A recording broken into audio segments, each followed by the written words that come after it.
માણસના ચિત્તની અંદર વાલ્મીકીએ ભગવાને રહેવાની જગ્યા આપી છે. આ માણસનું જે ચિત્ત છે આમાં ત્રણ વસ્તુ છે. વાલ્મીકીએ ત્રણેય જણને માનવ ચિત્તમાં રહેવાની સૂચના આપી. ચિત્ત એટલે બુદ્ધિ, અને બુદ્ધિમાં ત્રણ વસ્તુ છે: જ્ઞાન, વૈરાગ અને ભક્તિ. રામજી એટલે જ્ઞાન, લક્ષ્મણજી એટલે વૈરાગ્ય, અને સીતાજી એટલે ભક્તિ. આ ત્રણેય ભક્તિઓને ભગવાને ચિત્તમાં રહેવાની સૂચના આપી. કયા માણસમાં? જેની પાસે સાધના હોય, જેની પાસે ઉપાસના હોય, જેની પાસે ભજન હોય, જેની પાસે ત્યાગ હોય, જેની પાસે વૈરાગ્ય હોય, એના ચિત્તમાં હે ભગવાન તમે તેની વાસ કરજો. આ ચાર વસ્તુ જેની પાસે હોય એના ચિત્તમાં રામ, લક્ષ્મણ, જાનકીજી વાસ કરે છે. સારો વિચાર, સારી ભક્તિ, સારો વૈરાગ્ય, સારું મન, સારી વાણી બની જાય. આ ચિત્તની શુદ્ધિ. ચિત્તની શુદ્ધિ હરિના ગુણગાન ગાવાથી થાય છે. ચિત્તની શુદ્ધિ આ શાસ્ત્રને વાંચવાથી, અનુભવ કરવાથી પણ થાય. ચિત્રકૂટની આજુબાજુમાં સંતો રહે છે, જંગલી માણસો ભીલો રહે. આવત દેખી મુદિત મુનિ વૃંદા, કીના દંડવત રઘુકુલ ચંદા, ચિત્રકૂટ રઘુનંદન.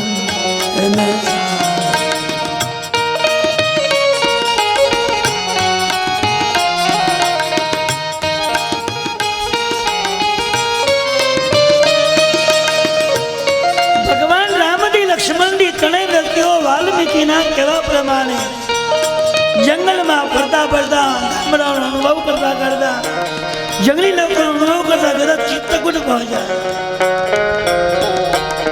હવે ભગવાન રામજી, લક્ષ્મણજી, જાનકીજી ચિત્રકૂટમાં પહોંચ્યા તો એ જંગલમાં જે ભીડ લોકો સંતો રહે છે, સંતો કોઈ સમાધિમાં હતા, કોઈ પાઠ કરતા હતા, કોઈ જપ કરતા હતા.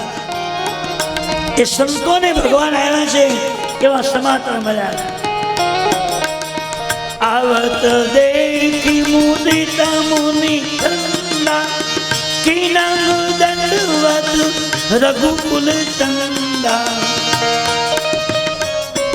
એ ચિત્રકૂટમાં જે સંતો વાસ કરે છે એ સંતોને એવા સમાચાર મળ્યા કે ચિત્રકૂટમાં રામજી, લક્ષ્મણજી, જાનકીજી ત્રણેય આવ્યા છે. એટલે સંતો બધાએ એની ભજન, ઉપાસના, સાધના પડી મૂકી દોડી અને ભગવાનના દર્શનાર્થ આવે. તો રામ, લક્ષ્મણ, જાનકીજી ત્રણેય હાલ્યા આવે છે. શ્યામ રૂપમાં રામજી છે, ગૌર રૂપમાં લક્ષ્મણજી છે, સાથે જાનકીજી છે. સાધનાથી, ઉપાસનાથી, ભજનથી એને ખ્યાલ આવ્યો કે અમારો ઈશ્વર, જેનું અમે નામ ગાઈએ છીએ, જેની અમે ઉપાસના કરીએ છીએ, એ જગતનો ઈશ્વર હાલ્યો આવે. તમામ સંતો દોડ્યા છે. દોડી અને તમામ સંતોએ શરીરનો ઘા કરી અને લાકડી પડે એમ ભગવાનના પગમાં પડી ગયા.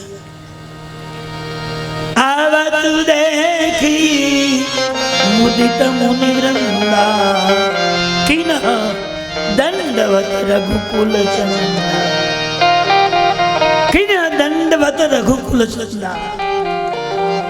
ભગવાનને જોઈને દંડવત પ્રણામ કર્યા છે. શરીરનો ઘા કરી લાકડી પડે પડ્યા ભગવાનના પગની અંદર. જો તુલસીજીએ રામાયણમાં એ પણ લખ્યું છે, કોઈ પણ ભગવાનને તમારે પગે લાગવું હોય તો કઈ પદ્ધતિથી ભગવાન રાજી થાય. દંડવત રઘુકુલ ચંદા. ભગવાનને જેમ લાકડીનો ઘા કરીને લાકડી જેમ લાંબી પડી જાય એમ શરીરનો ઘા કરી ભગવાન અમે પડી જવાનું. દંડવત પ્રણામ. તકલીફ શું છે કે આપણને દંડવત કરવામાં વાંધો છે કે આપણા કપડાને કઈ ડાઘ પડે, કપડું બગડી જાય, મેલું થાય, એટલે આપણે કપડાનો ડાઘ ન પડે એટલે આપણે માનસિક રીતે પગે લાગીએ, આપણે વાંકા વળતા જ નથી. પછી ભગવાન વિચારે કે મારી કરતા તમને કપડું વાલું હોય તો મારે ક્યાં નવરાય છે? તમે તમારું કામ કરો, મારું કામ હું કરીશ. આ પ્રેમ છે ને. તમે જો કોઈ ગુરુ હોય ને, મહાન પુરુષ ગુરુ કોઈ હોય, એનો ચેલો કોઈ સારી સાધના કરતો હોય, એના ગુરુ પહેલાં એટલે પહેલાં એ લાકડી પડે પડ્યા પછી જોવે નહીં કે જગ્યા ખરાબ છે કે હારી છે કે બગડેલી કે શું નહીં, પછી ડાઘા પડે. પણ ગુરુને ક્યાં મળવાના? કોઈ સાચો ભક્ત મંદિરમાં જાય તો એ જગ્યા બગડેલી છે કે ખરાબ છે કે ડાઘાવાળી છે, એ સાચો ભક્ત ન જોવે. એ કપડાની કદર ના કરે. મારો ભગવાન છે એટલે મારે દંડ કરવા જોઈએ. ચિત્રકૂટમાં તમે જાઓ તો એ ચિત્રકૂટના મહાત્માઓ એ ચિત્રકૂટની ધૂળમાં આલોટતા હોય છે, આલોટે છે. એને નહીં કહીને કે નહીં કપડાં બગડતા તકલીફ નહીં થતી હોય, ના, એને ભગવાનને મળવું છે એટલે દંડ પ્રણામ કરે છે, માટીમાં આલોટે. વૃંદાવનમાં તમે જાઓ તો યમુનાને કિનારે લાખો મહાત્માઓ રમણ રીતિમાં આલોટે છે. કેટલાય કાળ વીતી ગયા ભગવાનના અવતારને. આજે એ ભગવાનના પગની જે પગલાં પડ્યા છે એ રમણ રીતિમાં મહાત્માઓ ધૂળમાં આલોટે છે. આમ ફરતા ફરતા ધૂળમાં આલોટે છે. એમ ચિત્રકૂટમાં 8 વર્ષ ને 13 દિવસ ભગવાન રામ જાનકીજી લક્ષ્મણની ઉપાસનાઓ કરી. ચિત્રકૂટ શુદ્ધ બન્યો છે, પવિત્ર બન્યો છે અને ચિત્રકૂટમાં ભગવાનનો વાસ છે. ચિત્રકૂટમાં જવાનું મહત્વ નથી, પણ ચિત્રકૂટની પરિક્રમાનું મહત્વ છે. એમાં 2 પરિક્રમા છે, એક 9 કિલોમીટરની છે અને એક 15 કિલોમીટરની છે. અને એ પરિક્રમાનો બહુ જ મહિના લાખો મહાત્માઓ 24 કલાક સીતારામ સીતારામ બોલતા બોલતા, કોઈ 3 માસના માર્ગમાં ફરે, કોઈ 6 માસના માર્ગમાં, કોઈ 9 માસના માર્ગમાં. ચિત્રકૂટ ફરતી ફરતી ચાલવાની વ્યવસ્થા છે. અમે જ્યારે ગયા ચિત્રકૂટમાં કથા કરવા ત્યાં તો બહુ વ્યવસ્થા નહોતી, પણ હવે જે ગયા છે એ લોકો એમ કહે છે કે ફરતો ડામર રોડ બની ગયો, કાંટા અને કાંકરા બધા લેવાઈ ગયા છે, સાફસૂફ થઈ ગયું છે, એકદમ માર્ગ ફર્સ્ટ ક્લાસ બનાવ્યો. અમે ગયા ત્યારે કાંટા અને ઝાંખરા ને એવું બધું હતું, પણ છતાંય મહાત્માઓ દંડ પ્રણામ કરે, વળું પગલું વળે, દંડોત કરે, પાછળ પગલું વળે, એ પરિક્રમાઓ ચાલતી હતી. એ પરિક્રમાનો બહુ જ મહિમા છે. 13 વર્ષ અને 8 વર્ષ ને 13 દિવસ ભગવાન રામજી લક્ષ્મણજી જાનકીએ ઉપાસના કરી છે, સાધના કરી છે. એનો મહિમા ત્યાં છે. લોકો એ માટીમાં આલોટે છે અને એ ભગવાનના દર્શન કરે છે. ભગવાનને જોઈને મહાત્માઓ દંડ પ્રણામ કરે છે. કિન્હ દંડવત રઘુકુલ નાથા. ભગવાને વિચાર કર્યો કે ચિત્રકૂટના મહાત્માઓ મને જોઈ લાકડી પડે મારા શરણમાં પડી, આનું મારે શું કરું? ભગવાને દોડી અને વિચાર કર્યો કે આટલા બધા સંતો મને પગે લાગે છે, એક સ્વરૂપથી હું એને ઊભા કરી શકીશ નહીં, મળી શકીશ નહીં. એટલે મહાત્મા ભગવાન રામજીએ જેટલા મહાત્માઓ હતા એટલા રૂપ ધારણ કર્યા. આવત દેખી મુદિત મુનિ વૃંદા કિના દંડવત રઘુકુલ ચંદા ચિત્રકૂટ રઘુનંદન જાય.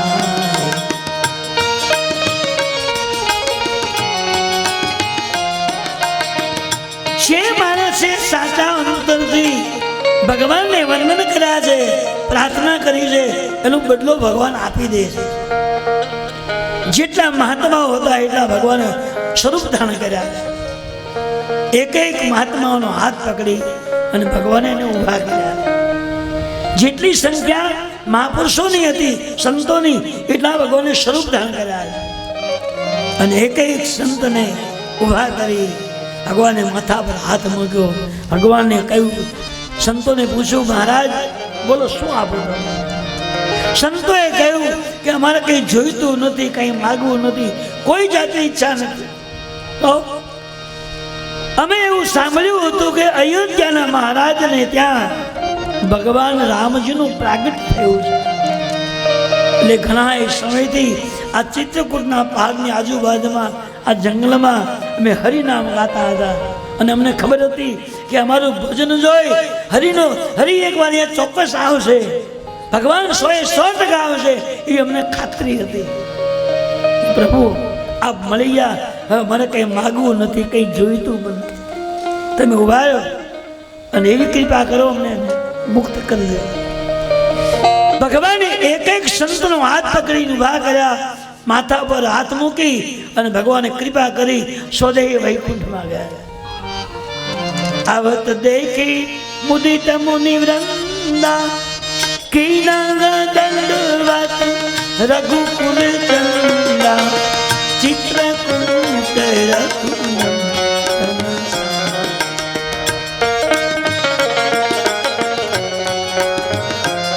સંત મહાત્માઓ આવ્યા અને ભગવાને શ્રી વૈકુંઠમાં મોકલી આવ્યા ઉદ્ધાર. બીજો સમાજ ભીલ લોકોનો આવ્યો છે. यह सुधी कोल किरातन आई हर से जनु नव निधि कर आई.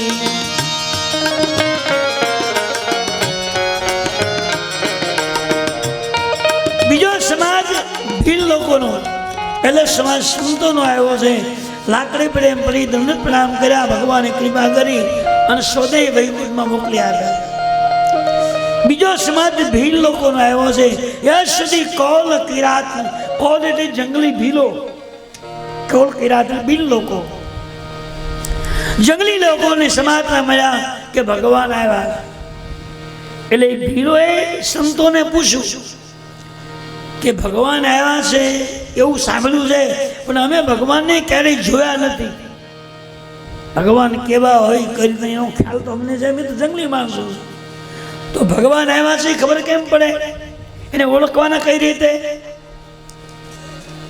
સંતોએ સૂચના આપી કે સામાન્ય સુંદર બે ભાઈઓ છે, સાથે એક સ્ત્રી છે, રામ લક્ષ્મણજી ને જાનકી એવા નામ છે, અને તમે જશો એટલે તમને ખ્યાલ આવી જ જશે. એટલે ભીલોએ સંતોને પૂછ્યું એ કદાચ ભગવાન છે એવી સાબિતી થાય, એવો અનુભવ થાય તો પછી એને કરવાનું શું? અમને પૂજા શું કહેવાય, પગે કહેવાય, એવું કંઈ ખબર નથી પડતી. એટલે તમને પૂછી તમે રસ્તો બતાવો. એ ભીલોએ સૂચના કરી કે મહારાજ ભગવાન હોય ને, તમને એમ લાગે ભગવાન છે તો દંડ પ્રણામ કરવાના. ભગવાન તમારી પર કૃપા કરશે, તમને ઊભા કરે, પછી તમને પૂછે એનો જવાબ દેવાનો, એ કઈ વાંધો. તમામ બિરલાઓ ઝૂંપડી છોડી, પર્ણકુટી છોડી અને ભગવાનને ચરણે આવ્યા. રામ લક્ષ્મણ જાનકી ત્યાં ઊભા છે અને તમામ ભીલ લોકો દોડતા દોડતા આવ્યા. સંતો પાસેથી એવું જાણ્યું હતું કે ભગવાનને ચરણે કંઈક ધરવું પડે, કંઈક મૂકવું પડે, અને મૂકીને પછી લાખ એમ પડી જવાનો, અને પરસો એટલે ભગવાન તને ઊભા કરશે, પછી પૂછશે તમારે શું જોઈએ, તમારે જે માગી લેવાનું. એ કાંઈ વાંધો નહીં. ભીલો ગયા છે, ભગવાનની સામે નજર કરી થોડી વાર ઊભા રહ્યા, એટલે સંકેત થયો કે સંતોએ જે સૂચના આપી હતી એ જ ઈશ્વર હોય એવું દેખાય છે. એ બધા ભીલો ભગવાન ક્ષણે પડ્યા. એ સુધી કોલ કિરાતન આઈ હર્ષે જનુ નવ નિધિ ઘર આઈ.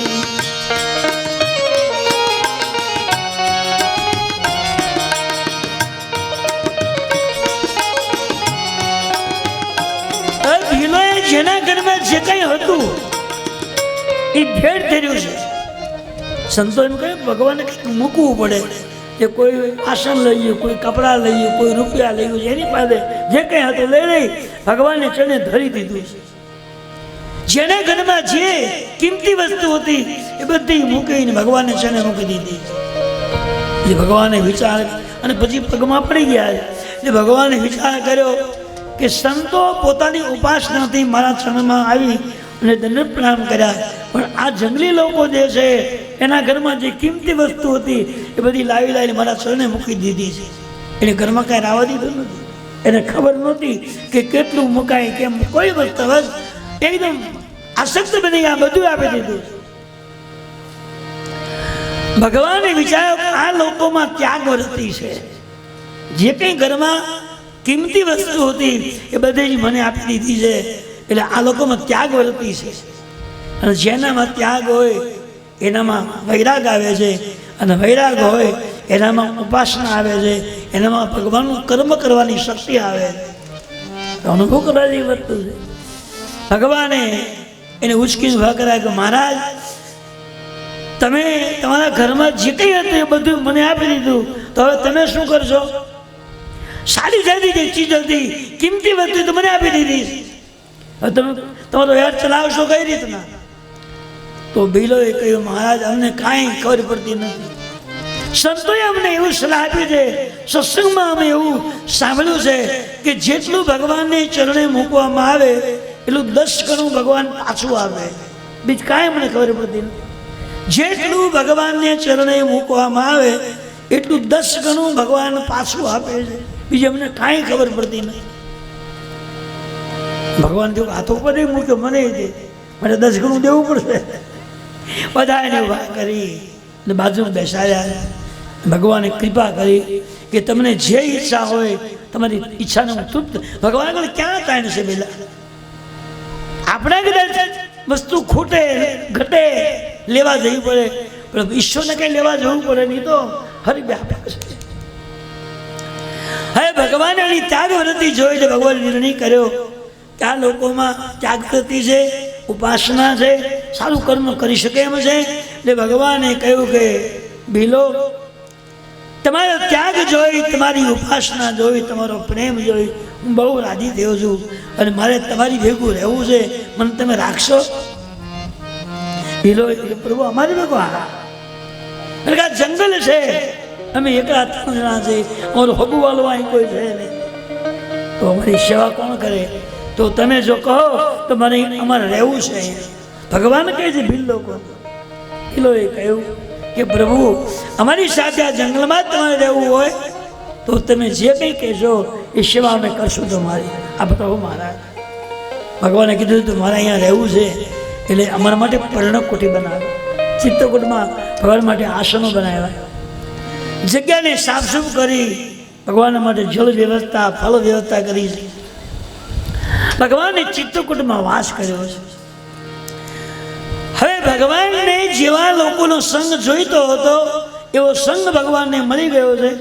એટલે ભગવાને નિષાદરાજને કહ્યું, નિષાદરાજ જેવા લોકોનો સંગ મારે જોઈતો હતો એવા લોકો મને મળી ગયા છે. હવે તમારે અયોધ્યા જવું તો જાઓ, તમારા સુમેરપુરમાં જવું તો તમે જાઓ. એટલે થોડીક વાર માટે એ નિષાદને મનમાં દુઃખ લાગ્યું કે જ્યાં સુધી કોઈ સેવકનો સંગ નહોતો મળ્યો ત્યાં સુધી મને ભેગો રાખ્યો, આગળ આગળ મને ચલાવ્યો. હવે એને સંગ મળી ગયો એટલે હવે મને એમ કે તમે પાછો આવ્યા હતા. એટલે ભગવાને સ્વાર્થીલા હોય એવું દેખાય, સ્વાર્થ હોય એવું દેખાય. નિષાદને મનમાં સંકોચ થયો, પણ ભગવાને એને પાછા આપ જાઓ મહારાજ. નિષાદ એ પાછા વળે છે, સહેજ આગળ ગયા એટલે ભગવાન એને કહ્યું કે એક કામ કરજો, તમે જાઓ અને એ ગંગાજીને કિનારે અમારો સુમંત બેઠો છે એટલે તમે ઘરે જવાની વ્યવસ્થા કરજો, સમજાઈને પહોંચતા કરી દેજો. ભલે મહારાજ. રામ નામનું સ્મરણ કરતા કરતા એ નિષાદ એ ગંગાના ઘાટ પર આવે છે. અને ગંગાના ઘાટ પર આવ્યા ત્યારે સુમંતજી ત્યાં બેડા બેડા રામ રામ બોલે છે. રથ બાજુમાં જ હોય. ભગવાને વિચાર કર્યો, નિષાદે વિચાર કર્યો કે ભગવાને ચિત્તકૂટમાં બેઠા બેઠા મને એમ કીધું કે મારો સુમંત જ્યાં ગંગા કિનારે પડ્યો છે એને અયોધ્યા પહોંચતા કરી દેજો. અને અહીંયા એને જોયા સુમંતજીને રથને, એટલે એની આંખમાંથી પ્રેમના સોયા કે રામ બ્રહ્મનો અવતાર છે. ચાલતા ચાલતા એ ગંગા કિનારે ગયા એટલે ભીલોએ કહ્યું મારે તમે જંગલમાં ભગવાનની સેવા માટે પાછા કેમ આવ્યા? ત્યાં સેવા માટે તમારું ઘરે શું કામ હતું? નિષાદે કહ્યું ભાઈ મારે ઘરે કામ હતું જ નહીં, એ બધું છોડી એના ચરણમાં ગયો હતો, પણ ભગવાને મને કામ લઈને મોકલ્યો. શું? કે ગંગાજીને કિનારે એ સુમંતજી છે એને અયોધ્યા પહોંચાડવાનું કામ મને હોય. ભલે મહારાજ. આમ થઈને જોયું ગંગાના ઘાટ ઉપર આવે છે તો રથ ઉભો છે, સુમંતજી પેલા રામ રામ બોલે છે. તુલસીદાસે લખ્યું છે કે 2-4 ભીલોને સાથે લઈ જઈ અને સુમંત મહારાજને હાથ પકડ્યો છે. સુમનજી આંખ ખોલી તો નિષાદને જોયા એટલે પૂછ્યું, તમે અહીંયા કેમ? રામજી લક્ષ્મણજી જાનકીજી ક્યાં છે? મહારાજ એ તો ચિત્રકૂટમાં હું મૂકીને આવ્યો. તમે શું કામ ભાઈ આવ્યા? સેવા ન રહે તો સેવા કોણ કરશે?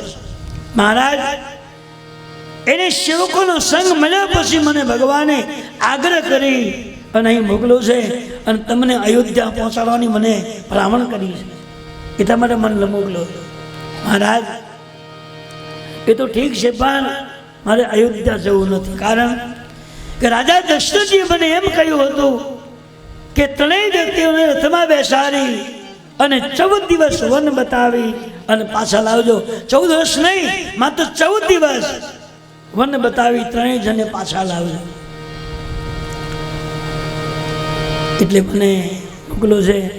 અને હવે હું જાઉં અને ત્રણમાંથી કોઈ ના આવે તો હું શું કરું? મારો જવાબ કેમ દેવું?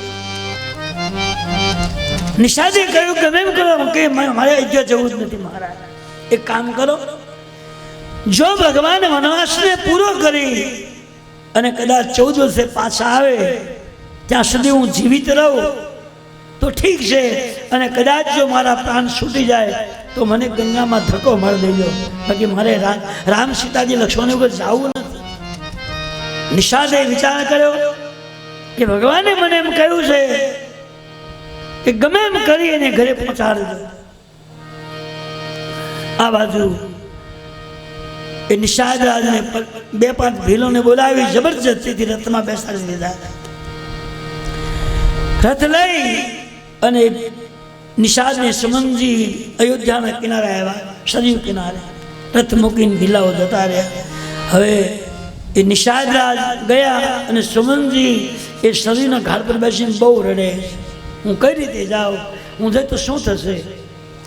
અને પાછો વિચાર આવ્યો કે નહીં જાઓ તો તકલીફ થશે, જવું તો પડશે. હવે નિષાદ રાજ ગયા અને સુમનજી ત્યાં બેઠા છે. પણ સુમનજી વિચાર કર્યો કે રામજી લક્ષ્મણજી જાનકી કોઈ મારે કેમ અયોધ્યામાં જવું? અને લોકો મને જોશે, મને પૂછશે કે ભગવાન ક્યાં છે, મને જવાબ શું દેવો? એ વખતે સુમંતજીએ વિચાર કર્યો કે સૂર્યાસ્ત થઈ જાય, અંધારું થાય પછી હું જાઉં તો મને કોઈ જોઈ શકે નહીં અને હું અયોધ્યામાં અંદર પ્રવેશી જાઉં. સાંજ સુધી રાહ જોઈ. સરયુ ઘાટ પર બેઠા છે. સાંજ પડી ગઈ, સૂર્ય ભગવાન અસ્તપાયમાં અંધારું થયું અને સુમનજી એ રથની પ્રવેશ કરવા જાય છે. જ્યાં પ્રવેશ કરવા જાય ત્યાં અવધનો સમાજ બધો ત્યાં ઉભો છે સરયુના ઘાટો પર. કારણ કે ભગવાન રામજી લક્ષ્મણજી ગયા પછી અવધવાસીએ નક્કી કર્યું કે રાજાએ રથ મોકલ્યો છે અને 14 દિવસે ભગવાન પાછા આવવાના છે. એટલે કોઈ ઘરે ગયું જ નથી. બધાએ શરીરને કિનારે રામ રામનું ભજન કરે છે. સુમનજીને આવતા જોયા અને અવધવાસી દોડ્યા અને રામ આવ્યા છે, સીતાજી આવ્યા છે. સુમનજી રથને ઉભો મૂકીને નીચે ઉતરી ગયા, રડવા લાગ્યા. અને કેમ સમજાવ્યું?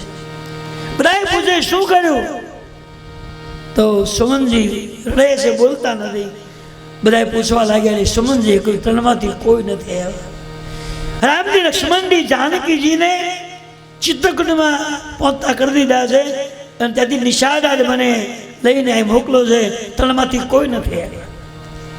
જેના હાથમાં ભગવાનના સન્માન માટે, પૂજન માટે પૂજાપદ દ્રવ્ય હતું, હાથ થાળ નીચે પડી ગયા. જેની આંખમાં રામ દર્શનનો પ્રેમ હતો એની આંખમાં રામયોગના આંસુ શરૂ થયા. હવે સુમનજી ધીમે ધીમે અવધના દરબારમાં જાય છે. કોઈને પૂછ્યું કે મહારાજ ક્યાં છે? એટલે સુમંતજી ને સમાચાર મળ્યા કે કૌશલ્યાજીના મહેલમાં મહારાજ છે. એટલે સુમનજી સીધા કૌશલ્યાજીના મહેલમાં જાય છે. તો કૌશલ્યાજીના મહેલમાં કૌશલ્યાજી ને સુમિત્રાજી બંને બેઠા છે. રાજા એ પલંગમાં આમ પડ્યા છે, મસ્તક નીચે તકીઓ છે. આંખ ક્યારેક આંખમાંથી આંસુ રહે છે. રામ સીતાજી લક્ષ્મણજી, રામ સીતાજી લક્ષ્મણજી એવો અવાજ કરે છે. આ ચિત્રને જોઈ અને સુમનજી અટકી ગયા. હું કેમ સમજાવે છે? આટલા દિવસે હજી રામ રામ કરે છે અને સમાચાર સાંભળી અને કદાચ કંઈ થશે તો સમાચાર આપો કે ના આપો. હવે સુમનજી વિચાર કર્યો કે આજે નહીં તો કાલે સમારતો તો દેવા જ પડશે, સમાતા તો આપવા જ પડશે, છૂટકો જ નથી. એકદમ નજીક આવ્યા છે, બંને મહારાણીને જોયા, નમસ્કાર કર્યા, અને સુમનજી બહુ જ વિચાર કર્યો, કહું કે ના કહું, કે દે મને હાલ એવું છે જ નહીં, આજે ગમે તે કહેવું જ પડશે. એટલે ધીર રાખી અને સુમનજી રાજા પાસે ગયા, રાજાના ચરણને સ્પર્શ કરી અને બોલ્યા કે હે મહારાજ, તમારો મંત્રી સુમંત વંદન કરે છે. સુમંત શબ્દ સાંભળ્યો, રાજાએ આંખ ખોલી. ઘણા દિવસોથી જળપાન નથી કર્યું, આહાર નથી કર્યો, ફળફૂલ ખાધા નથી, રામ રામનો મંત્ર બોલે છે, અવાજને ઓળખી ગયા, અમારો સુમંતનો અવાજ છે. આંખ ખોલી એકદમ રાજા બેઠા થઈ ગયા. સુમંત, તમે અહીં કેમ? મારા રામ સીતા લક્ષ્મણજી ક્યાં છે? મહારાજ થોડીક શાંતિ રાખો, હું સમાધાન લઈને જ આવ્યો છું, પણ થોડીક શાંતિ રાખો તો હું વાત કરું. જલ્દી કહો, મારો રામ લક્ષ્મણ સીતા ક્યાં? સુમનજીએ વિચાર કર્યો કે રાજાને બસ એક જ તમન્ના છે કે રામજી લક્ષ્મણજી જાનકીજી ક્યાં છે. હવે સુમનજી રાજાને સમજાવવાની કોશિશ કરે, મહારાજ તમે તો ચક્રવર્તી રાજા છો અને તમારે ઘેર તો રામ જેવા દીકરાઓ છે, જેને ઘરે પરમાત્મા પુત્ર થઈને આવ્યા હોય એને મારે સમજાવવું મારા માટે યોગ્ય નથી, પણ તમારો અંગત વ્યક્તિ જોઉં, તમારો મંત્રી જોઉં, મારે એક બે વાત કરવી. આ પૂછ બોલ વાતો કહો. સુમનજી રાજાને કહે છે, મહારાજ સાંભળો, એક વાત કહું છું. જન્મે છે મરે છે, મરે છે જન્મે છે. આ સુમનજી બોલે, જન્મ મરણ સબ દુઃખ સુખ ભોગા, હાનિ લાભ પ્રિય મિલન.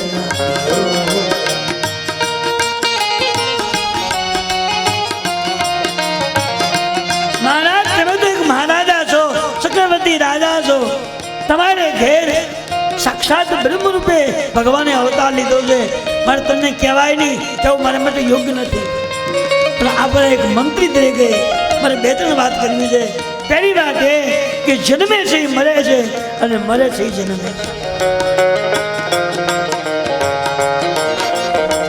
જન્મ મરણ સબ દુઃખ સુખ ભોગા, હાનિ લાભ પ્રિય મિલન.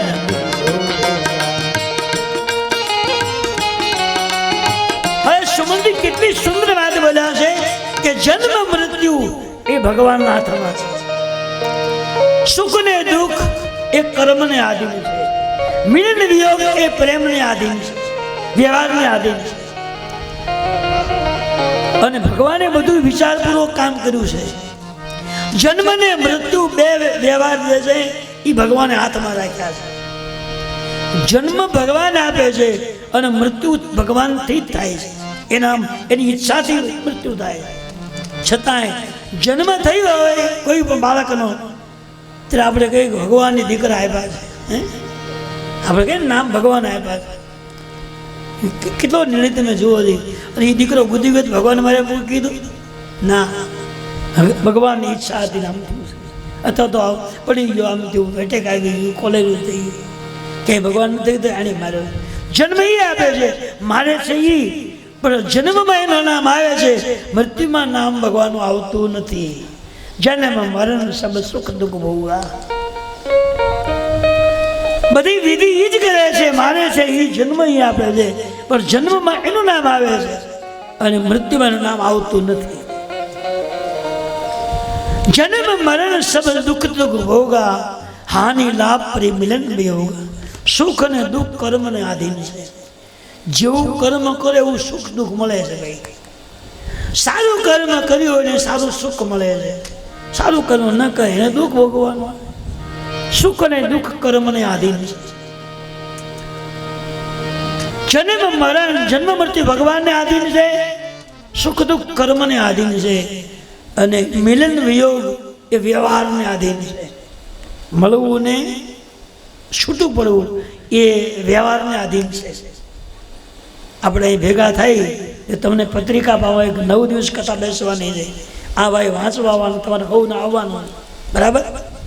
પત્રિકા મળી છે ને, હમાતા તો મળે, પત્રિકાને હમાતા તો મળે, અને આપણે તો નક્કી જ હોય છે દર વર્ષે ફિક્સ હોય, છતાં સંદેશો મળે કે આટલા વાગે નક્કી છે, અહીંથી પોતી આવવાની, આમ જવાની.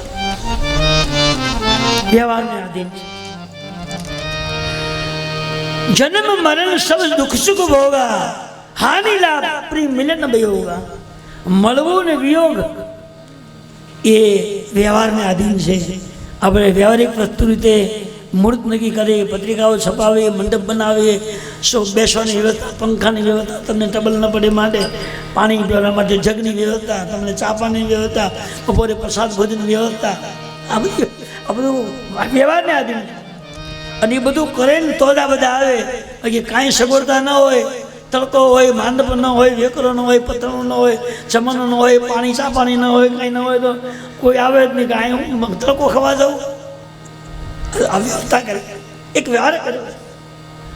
મારે માટે ગાદલું હોય, ગોશિકા, તક્યા, ફક્ષાર માઈને વ્યવસ્થા તું ગોઠવું. આ સગવડતા તું એવું ખાલી એમ તો હું ક્યાં બેવું? એ બધી વ્યવસ્થા આ વ્યવહારની આધીન. એક વ્યવહાર થયો. મારે માટે, તમારા માટે સુવિધા કરી, તમને કથા સંભળાવી, એ મારો વ્યવહાર છે. જન્મ ને મૃત્યુ ભગવાનને આધે હાથમાં છે, અને સુખ દુઃખ કર્મને આધીન છે. મિલન વિયોગ વ્યવહારને આધીન છે. આપણે કોઈની ઘરે જઈએ તો આપણે ઘરે કોક આવે, કે આપણે કોઈની ઘરે ના જોઈએ તો આપણે ઘરે કોણ આવે? બરાબર ને? આપણે કોઈને ઘરે જઈએ તો આપણા ઘરે કોક આવે, પણ આપણે કોઈને ઘરે ન જઈએ તો આપણા ઘરે કોઈ ન આવે. એક વ્યવહાર. બાર ગામનો માણસ આપણા ગામમાં આવ્યો હોય અને કાંડું પકડી પકડી ઘરે લઈ જઈને સોગંદ દઈને લાડવા ખવડાયો હોય, દૂધપાક પરી ખવડાયો હોય, તો તમે ક્યાંક જાઓ તો પકડીને તમને કોઈ પાણી ખવડાવવા માટે ઘરે લઈ જાય. પણ તમે કોઈને હેઠું જ મોઢું ન કરે હોય તો તમારા વાત નહીં જોવાની, કોઈ તમને આગ્રહ નહીં કરે. મળશે તો ફરીને આવશે, તમારે આમાં નહીં દેવું. તમે વ્યવહાર કરો જ નથી. કર્મથી વ્યવહારને આધીન છે. મિલન વિયોગ વ્યવહારને આધીન છે. આ બધો વ્યવહાર કર્યો હોય, આપણે કોકનું હાથ ગણું કર્યું હોય તો આપણા બહુ ડુબુકમાં નામ લખાય, હાથ ગણા કોઈ કરે. આપણે ક્યાંય રૂપિયો લખાવ્યો ન હોય તો આપણી નોટ કોરી જાય. ક્યારે કોઈ લખાવતો નથી, સીધો હિસાબ છે. પકડીને તમે ચા પાણી પાયા હોય તો તમે ક્યાંક જાઓ તો તમને કોઈક ચા પાણી બોલાવે, પણ તમે કોઈને જો હેઠું મોઢું ન કરાયું હોય તો તમારે બહુ રાહ જોવા નહીં, સીધું હાલ્યું જ જવા, વાત પૂરી. આ બધું વ્યવહાર છે. બધા કઈ નકરું ભેળું કરીને બેસી રહેવું નહીં, વ્યવહારમાં ઊભું રહેવું પડે. અને વ્યવહારથી બધું શોભે છે. પ્રેમ હોય, અને આ બધો પ્રેમ છે. કોઈ પરગામનો સગો સંબંધી મળ્યો હોય, સાધુ બ્રાહ્મણ મળે અને એને આગ્રહ કરીને ઘરે લઈ જઈને જમાડો, રાજી કરો, આ તમારો વ્યવહાર છે. તમને ભગવાન રાજી કરે. પણ ક્યારે આપણે એવો વિચાર ન હોય તો આપણે બહુ વાત નહીં જોવાની. જન્મ મરણ સબ દુઃખ સુખ ભોગા, હાનિ લાભ પરી મિલન મિલોગા, કાલ કરમ બસ હોય ગોસાઈ. બીજી ચોપાઈમાં સુમનજી કહે છે કે રાજા, આ કાળ છે વ્યવહારને આધીન. કાલ કરમ બસ હોય ગોસાઈ, બન બસ રાત દિવસ તે નાય. કાલનું ચકડું આપણો જન્મ થયો ને, જે દિવસે આપણો જન્મ થયો હોય એ દિવસે મૃત્યુ તારીખ લખાઈને આ ભેગી આવી છે. તમને ભલે જ એમ ન હોય પણ નક્કી જ છે તમારું પાકું. કઈ તારીખે, કયા મહિનામાં, કેટલા વાગે, કઈ જગ્યાએ, કઈ રીતે, બધું લખેલું છે. એટલે મૂંઝાવાનું નથી, પાકું જ છે બધું. પણ સમયની રાહ જોવાની. ભગવાને સમય લખી નાખ્યો અને મેં આગળ વાત કરી છે, બધું આમાં લખેલું છે, ડાયરેક્ટ બધું લખ્યું. કાલ કરમ બસ હોય ગોસાઈ, બર બસ રાત દિવસ કીનાઈ. રાત્રિ શેની મેળે બદલાય જાય ને, એન્જિન મૂક્યું છે ખરું કોઈ? રાત અને દિવસ બનાવવા માટે કોઈ યંત્રો ગોઠવ્યા છે ખરા ઉપર? ના. સૂર્ય અને ચંદ્ર દેવ છે, એની રીતે ઉગે, એની રીતે અસ્ત પામે, પ્રકાશ આપે, અંજવાળું આપે, અંધારું. બર બસ રાત દિવસ કીનાઈ. ઓટોમેટિક જેમ રાત્રિ દિવસ બને છે એમ આપણું મૃત્યુનું ચક્કર જે છે એ ઓટોમેટિક ફરે છે. 24 કલાક આપણા માથા પર ચક્કરું ફરે. તમને દેખાતું નહીં હોય, દેખાશે નહીં, એ પડશે ને ખબર પડશે. એ ક્યારે પડે એ નક્કી નથી. એ ભગવાન નક્કી કર્યું છે કઈ તારીખે કેટલામે વર્ષે કઈ જગ્યાએ કયા મહિનામાં કઈ તિથિએ કઈ તારીખે કેટલા વાગે કઈ રીતે બધું કમ્પ્લીટ એ 24 કલાક ફરશે. છેદીનો ટાઈમ આવે ફટકની પડશે પુષ્પ લઈને હાલતા જાય છે. કાલ કરમ બસ હોય ગુસાઈ બારે બસ રાત દિવસ કી નાઈ. ઓટોમેટિક જેમ રાત્રિ બદલાય ને દિવસ બદલાય છે એમ ચકડું એની રીતે આવે છે, રાહ જોવે છે, સમય આવે લટકી પડે છે. સુમંતજી આટલી સુંદર વાત મહારાજને કહી રહ્યા છે. એટલે રાજા કીધું બધી વાત બરાબર, મહારાજ જલ્દી મને કહો મારો રામ લક્ષ્મણ સીતાજી ક્યાં છે? સુમંતજી સમજી ગયા કે આ રાજાને હું ગમે એટલું જ્ઞાન આપીશ એને જ્ઞાનમાં રસ નથી, એટલે રામ સીતા લક્ષ્મણજીમાં રસ છે.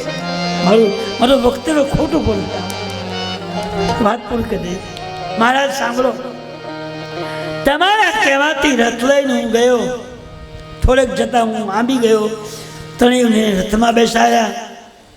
રથ લઈને ચાલતા પહેલા દિવસે તમસાનો કિનારે આવ્યો, તમસાને કિનારે રાત્રિ મુકામ કર્યો. હવે તો વાસીઓને છૂટા મૂકી અમે ત્યાંથી રથને નીકળી ગયા સુમંત સાથે, અને બીજા દિવસે સવારમાં ગંગાને કિનારે ગયા. અને મહારાજ કેવટ નામનો એક ભીલ હતો, એક નિષાદા નામનો ભીલ હતો, એણે અમારી કેટલી બધી સેવા કરી. કેવટ બહુત કે નહીં સેવકાઈ. મહારાજ એક કેવટ નામનો જે ભીલ હતો એને મારી બહુ સેવા કરી.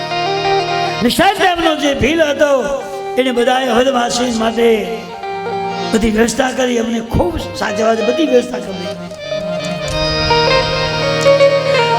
મહારાજ ત્યાંથી મેં આગળ ગયા અને ભગવાનને ચાલતા એ નિષાદને ભેગા લઈ ગયા, ગંગાને પાર કરી પહેલે પારે ગયા. સંતોની પન્નકુટીએ ફરતા ભગવાનની યાત્રા એ ચિત્રકૂટ સુધી પહોંચી છે.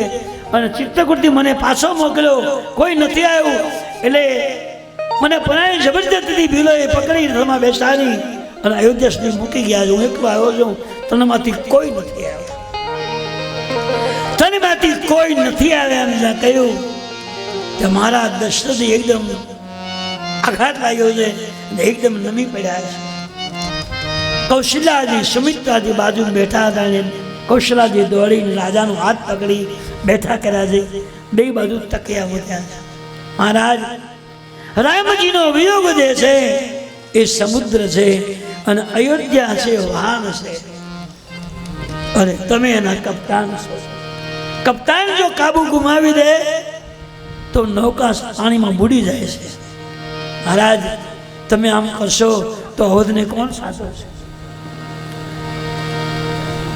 માટે મહારાજ તમે તો સમજદાર વ્યક્તિ છો, મારે તમને કહેવું નહીં જોઈએ, પણ સમયને અનુકૂળ કહું છું. સુમંતજી બધી વાત તમારી બરાબર છે, પણ આજ સુધી મને રાહ હતી કે મારો રામ લક્ષ્મણ સીતાજી સવારમાં આવશે, બપોરે આવશે, સાંજે આવશે, આવતીકાલે આવશે. એ દિવસો કરતા આટલા દિવસો વીતી ગયા, રામા હું ટકી રહ્યો છું. હવે મારથી જીવન નિવાસે મને લાગે છે મારો અંતિમ દિવસ આવી ગયો છે. સુમંતજીએ કહ્યું મહારાજ તમે ધીરે કહ્યું નહીં, મારો ટાઈમ દેખાય. અત્યાર સુધી મને રામજીની લક્ષ્મણજી જાનકીજીની રાહ હતી કે સવારે બપોરે સાંજે આવતીકાલે આવશે.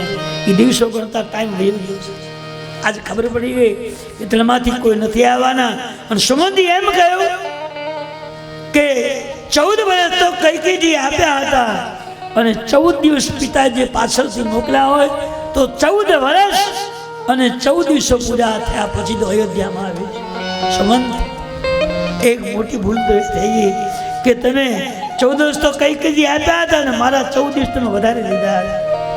નહોતું કહેવાનું, પણ શું કરું મહારાજ, ભગવાને અતિ આગ્રહ કર્યો, મારે કહેવું પડ્યું છે.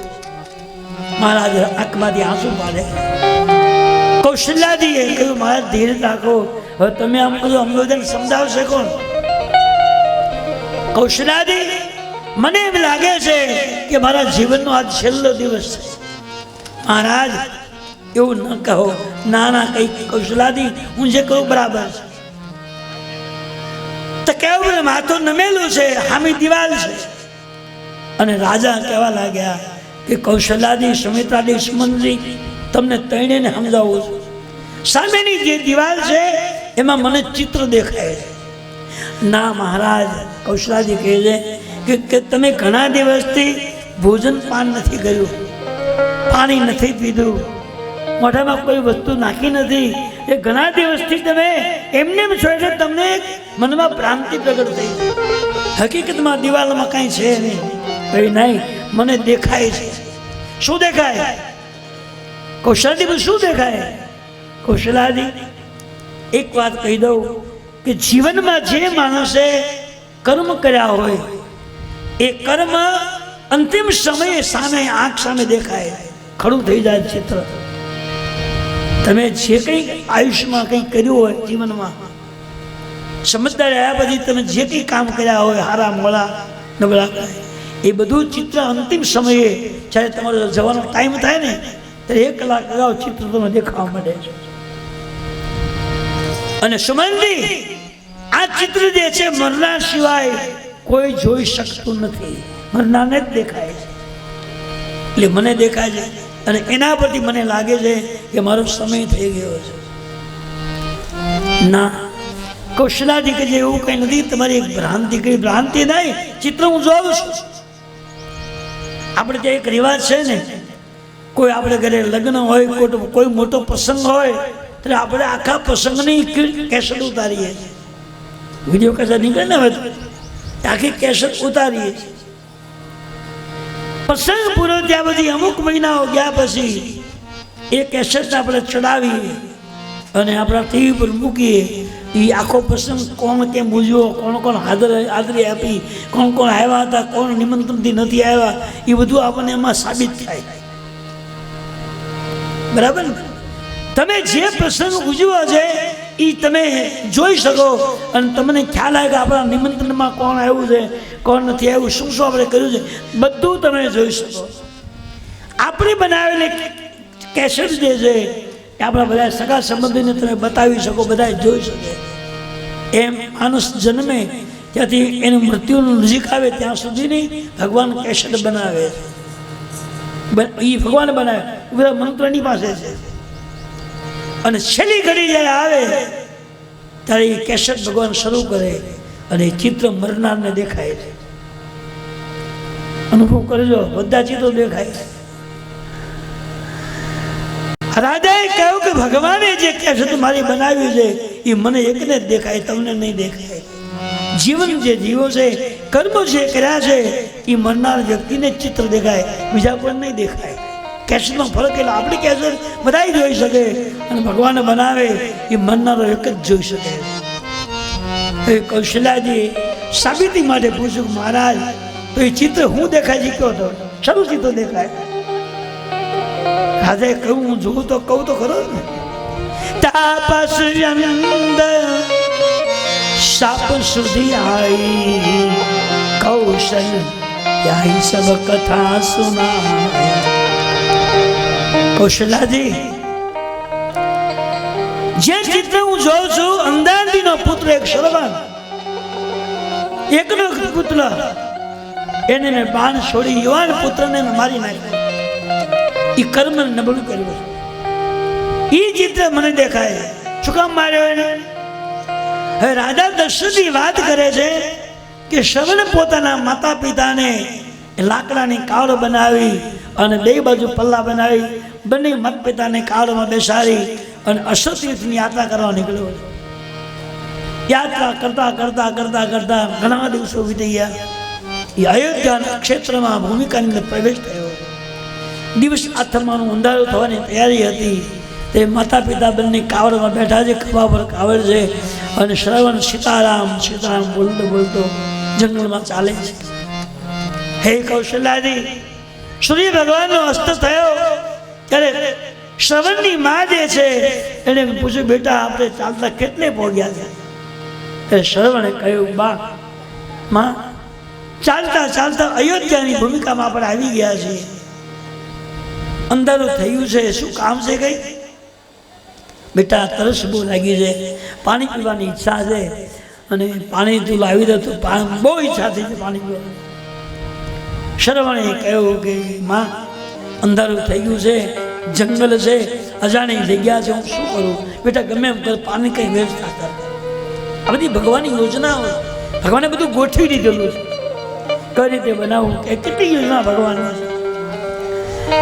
હવે શરવણે વિચાર્યું કે માને પાણી પીવાની તમન્ના છે અને હું એનો દીકરો છું, પાણી ગમે એમ પાવું પડે. એ કાવડને ઝાડવા સાથે લટકાવી દીધી છે. કાવડને ઝાડવા પર લટકાવી અને શ્રવણ એ લોટો લઈ અને પાણી ગોતવા જાય છે. કુશલાદી, મને વશિષ્ઠજી એવું કીધેલું કે તમે જંગલમાં જે તળાવ છે, સરોવર છે, અને એ સરોવરની અંદર જે જળના જીવાત્માઓ છે એને જંગલી જીવો બહુ પરેશાન આપે છે, બહુ પીડા આપે છે. તો તમે ત્યાં જાઓ, ભેડો નાખી અને જંગલી જીવોની, એ જળ જીવોની હિંસા ન કરે એનું રક્ષણ તમે કરો. કૌશલાદી, વશિષ્ઠજીના કહેવા પ્રમાણે એ સરોવરને કિનારે મેં બેડો નાખ્યો અને 24 કલાક હું ત્યાં બેસું છું. જંગલી કોઈ જીવ એ પાણીના જીવને મારવા પકડવા ન આવે એના માટે હું રક્ષણ કરું. એમાં બરાબર એ સર્વજ્ઞે પાણીની તપાસ કરતા કરતા નીકળ્યો તો સરોવરને જોયું અને અંધારી રાત્રિ છે, એ અંદાજે નીચે ઉતરીને જળપાન કરવા માટે લોટો ભરે. એ લોટાને પાણીમાં બુડાયો એટલે પાણીના લોટાનો બેનો અવાજ આવ્યો એટલે કૌશલાદી, મને એમ લાગ્યું કે કોઈ જંગલી જીવ કોઈ જળજીવને પકડી રહ્યો છે. મને શબ્દવેદી બાણનો પ્રયોગ આવડતો હતો, શબ્દવેદી બાણ જાણતો હતો. એ શબ્દવેદી બાણ છોડ્યું અને જે અવાજ આવી રહ્યો હતો એ તરફ બાણ મેં છોડ્યું અને એ બાણ ત્યાં ગયો અને શ્રવણની છાતીમાં વાગ્યું. રામ રામ બોલતો પડી ગયો.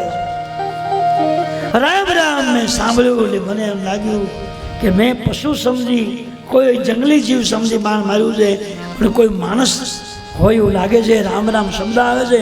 એકદમ દોડતા મહારાજ ત્યાં ગયા તો યુવાન પડ્યો છે, છાતીમાં બાણ વાગ્યું.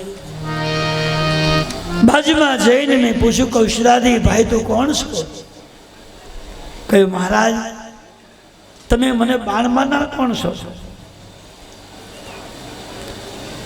બેટા ભાઈ તું કોણ?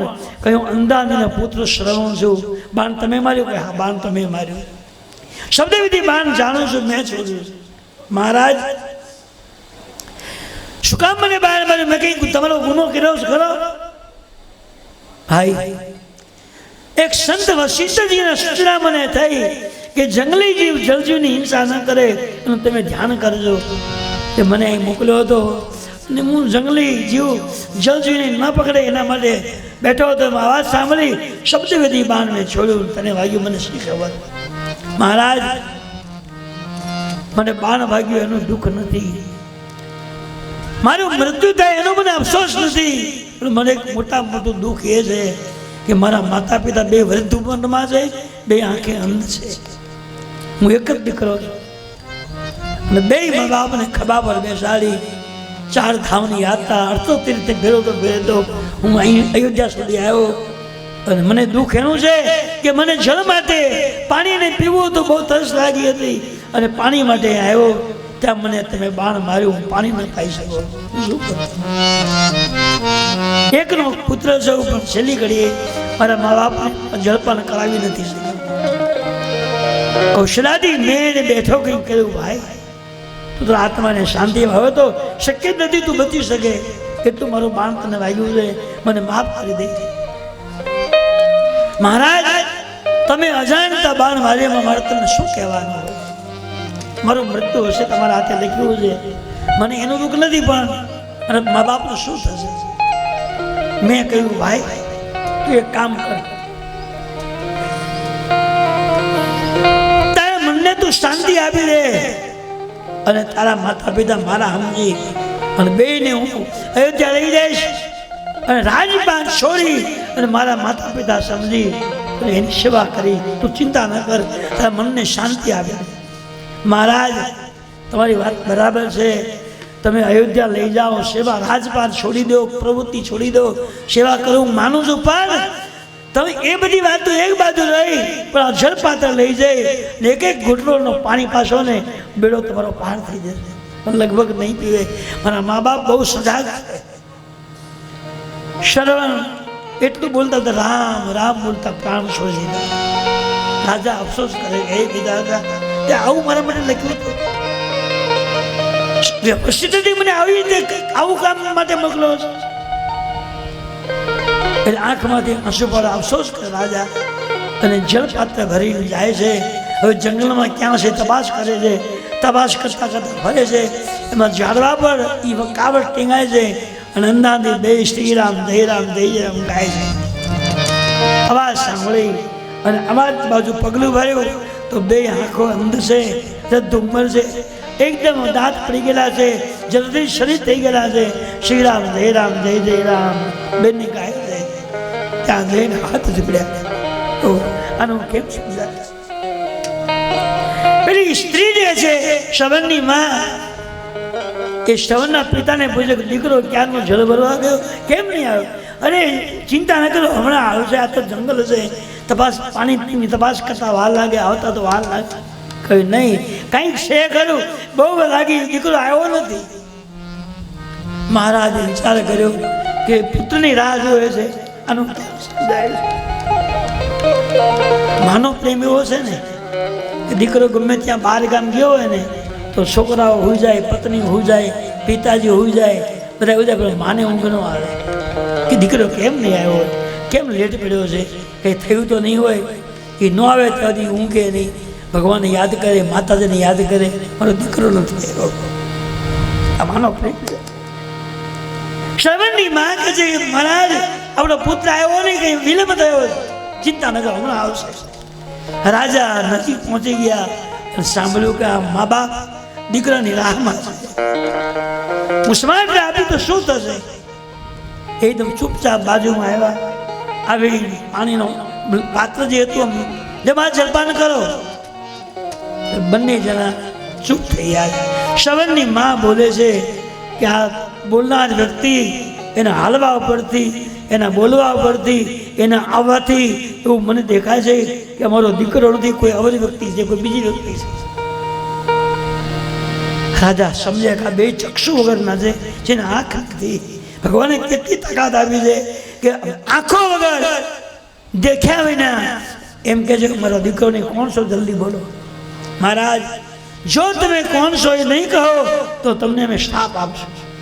કૌશલાજી મેં વિચાર કર્યો, એક તો મેં પાપ કર્યું છે, એક યુવાનને મેં હત્યા કરી છે, એક બ્રાહ્મણ પુત્રને મેં માર્યો છે, બ્રહ્મ હત્યા કરી છે. એ પાપ તો મારી પર ફરી રહ્યું છે, અને હવે હું સાચી વાત નહીં કરો તો બીજો મને શ્રાપ મળશે. હાથ જોડી મેં કહ્યું, મહારાજ પહેલાં તમે બે પાણી પી લો, જળપાન કરો, પછી કહું શું છે. ના ના મહારાજ, અમારે પાણી નહીં, પહેલાં અમારો પુત્ર ક્યાં છે એના સમાધાન, એને જલ્દી બોલાવો, પછી મેં પાણી પીશું. કૌશલાજી અને કેમ સમજ્યા? મેં મને નક્કી કર્યું કે હવે કીધા કે તો હાલશે જ નહીં. એટલે કહ્યું છે કે સાંભળો, વશિષ્ઠજીની સૂચના પ્રમાણે મને આજ્ઞા આપવામાં આવેલી કે સરોવરને કિનારે લાકડાનો મેળો બનાવી અને જંગલી જીવો જલજીવની હિંસા ન કરે એનું તમે ધ્યાન કરજો. એટલે મને ઈશ્વરનું કામ સોંપ્યું હતું, બેઠો હતો. એમાં રાતનો સમય, અંધારી રાત્રિ, એમાં પાણીની પાત્રનો બેનો અવાજ આવ્યો. મેં શબ્દવેદી બાણ છોડ્યું અને તમારા પુત્રને શ્રવણને છાતીમાં બાણ વાગ્યું, અજાણતા બાણ વાગ્યું છે. તમારો પુત્ર મૃત્યુનો સંસ થયો છે.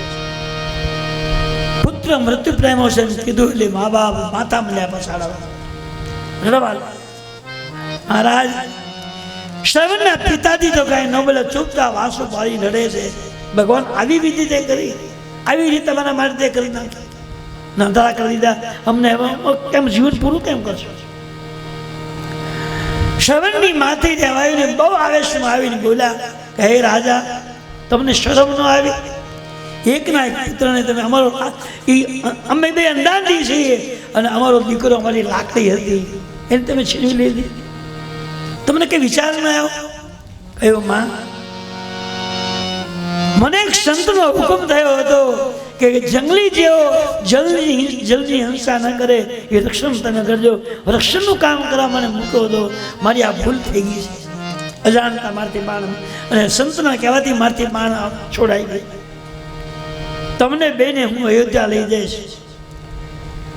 તમારા પુત્રની માફક હું સેવા કરી, તમારી તમન્નાઓ પૂર્ણ કરી.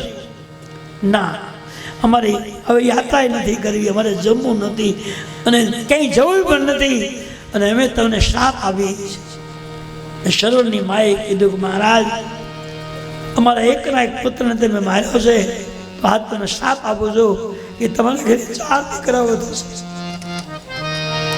એક પુત્ર જેને માર્યો છે એને 4 પુત્રો થશે એવો આશા.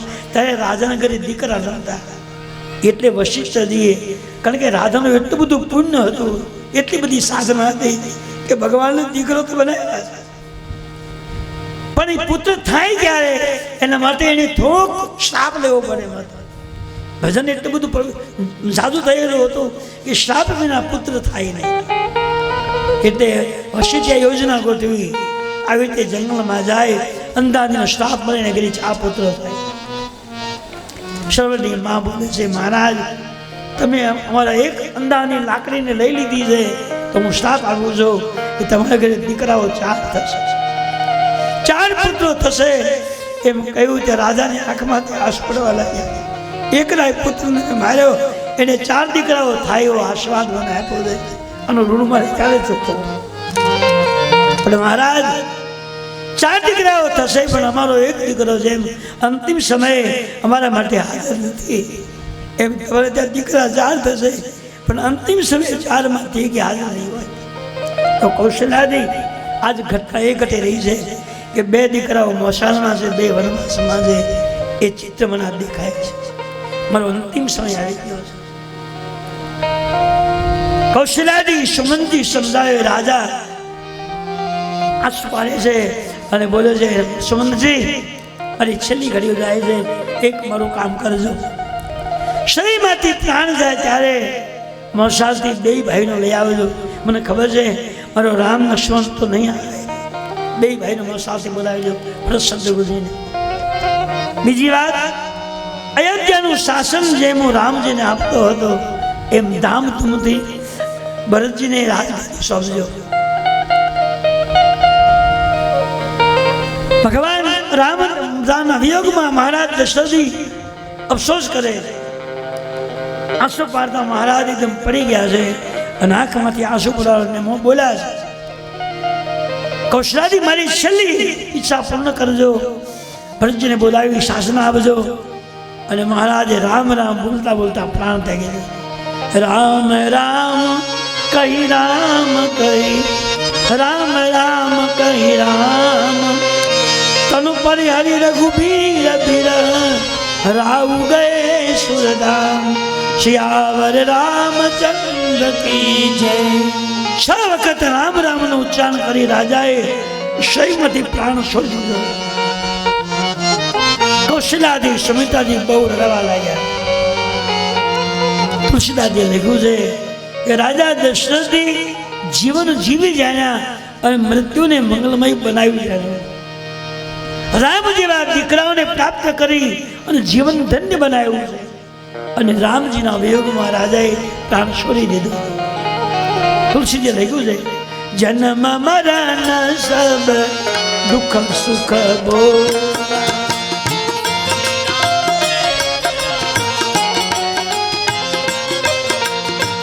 જન્મ મરણ સબ દુઃખ સુખ ભોગા, હાનિ લાભ પ્રિય મિલન વિયોગા. શ્રી રામ જય રામ, જય જય રામ. દશરથજીના શ્રીમતી પ્રાણ નીકળી ગયા અને આખો સમાજ રહેવા લાગ્યો. શોક ભી કલ સબ રો વહી રામ, રામ જય રામ, જય જય. કૌશલ્યાજી સુમિત્રાજી બહુ રડે છે. એટલે વશિષ્ઠજી દોડતા આવ્યા. જન્મ મરણ દશરથ પાવા, અંધ અનેક અમલ જસ છાવા, જન્મનું ફળ ને મૃત્યુનું ફળ દશરથજી મેળવ્યું છે. રામજી આ પુત્રને પ્રાપ્ત કર્યા છે અને રામયોગમાં પ્રાણ છોડ્યા છે. એનું મૃત્યુ મંગળમય બન્યું છે. શોક વિકલ સબ રોહિ રાની. કૌશલ્યા સમિતાજી ખૂબ રડે છે. સમાજ રડવા લાગ્યો, બધા સમાજ ભેગું થવા લાગ્યો. વશિષ્ઠજી આવ્યા. વશિષ્ઠજી બધાને સમજાવીને શાંત કર્યા.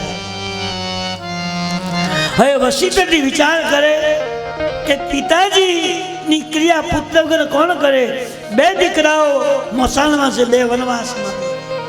એટલે રાજા વશિષ્ઠજીએ બધા વનવાસીઓને મહારાણીઓને સમજાવી અને શાંત કર્યા. અને રાજાના સચિવોને બોલાવી રાજાના દેહને એક તેલ નાવમાં ગોઠવી દીધું. તેલ નાવ નુપ તન તન રાખા. નુપ કહેતા રાજાના દેહને તેલના પાત્રમાં ગોઠવી દીધું. બે દૂતોને કહ્યું કે આપ જાઓ અને મોસાળથી ભરતજીને તેડી આવો. બે ભાઈઓને આ બધું બન્યું છે કે વાત નહીં કરશો, માત્ર એટલું જ કહેજો વશિષ્ઠજી બોલાવે છે. આ ઘટના બની છે એ સમાચાર જો ભરતજીને આપશો તો ભરતજીને અયોધ્યા પહોંચાડવા મુસીબત થશે. એ કોઈ વાત નહીં કરે, એટલું જ કહેજો કે વશિષ્ઠજી અયોધ્યામાં બોલાવે. બંને દૂતો રથ લઈને ભરતજીના મોસાળ તરફ જાય. અયોધ્યાથી નીકળ્યા. અહીંયા મોસાળમાં બે ભાઈઓ ભરતજી શત્રુજી સવારમાં જાગ્યા છે. જાગી નાઈ ધોઈ નિત્ય કર્મ કરીને બે ભાઈઓ બાજુ બાજુ બેઠા છે. ત્યારે ભરતજી શત્રુઘ્ન મહારાજને કહે છે કે મહારાજ, આજે ગઈ રાતે મને એક ભયંકર સપનું આવ્યું છે અને સપનામાં અયોધ્યામાં કઈ ન બનવાની ઘટના બની હોય અને આખે અયોધ્યા શોકમાં હોય એવું મેં સપનું જોયું. તો ભાઈ આ સપનું બહુ યોગ્ય નથી, દુઃખનું સપનું આવ્યું. એટલે સપનાને મિથ્યા બનાવવા માટે આપણે શિવજીની પૂજા કરી આવે અને બંને ભાઈઓ બાજુમાં શિવ મંદિર ચિત્રકૂટની હોય એ અયોધ્યાની બાજુમાં ત્યાં જાય છે. મોસાળમાં શિવજીના મંદિરમાં જઈને બે ભાઈઓ ભગવાનને અભિષેક કરે. મા ગઈ હૃદયું મહેશ મનાય, કુશલ માતુ પિતુ પરિજન વાય.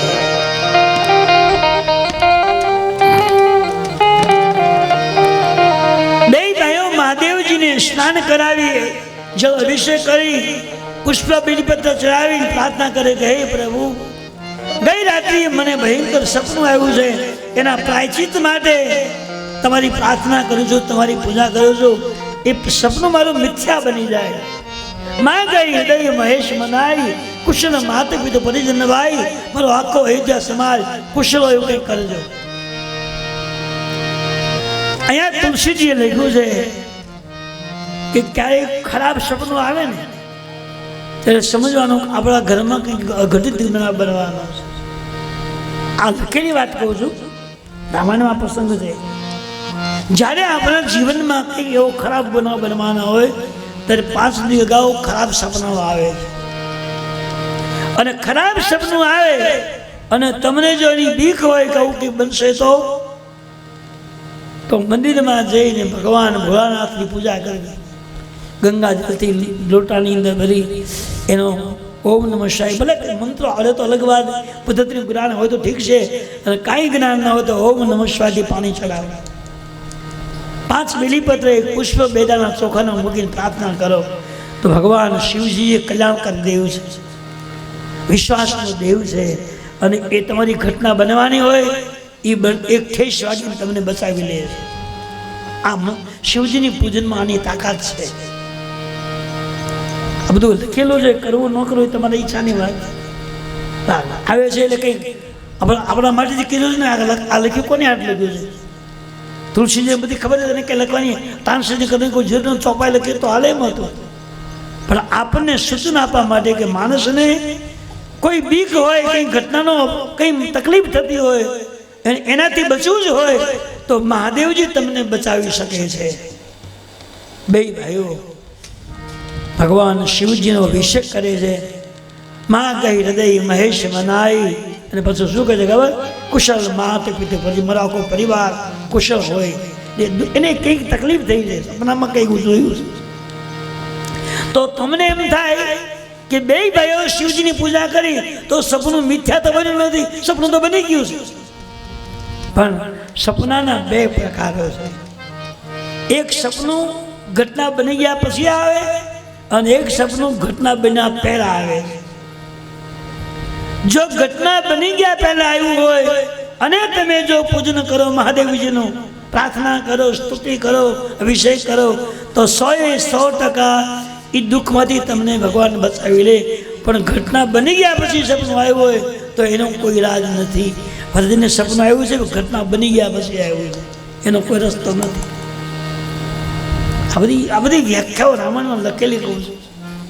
એ કથા સાંભળવાનું મહત્વ નથી, પણ આ મુદ્દાઓને યાદ રાખવાનું કે આપણા જીવનમાં કોઈ પ્રસંગ બનતો હોય તો એને માટે શું કરવું જોઈએ.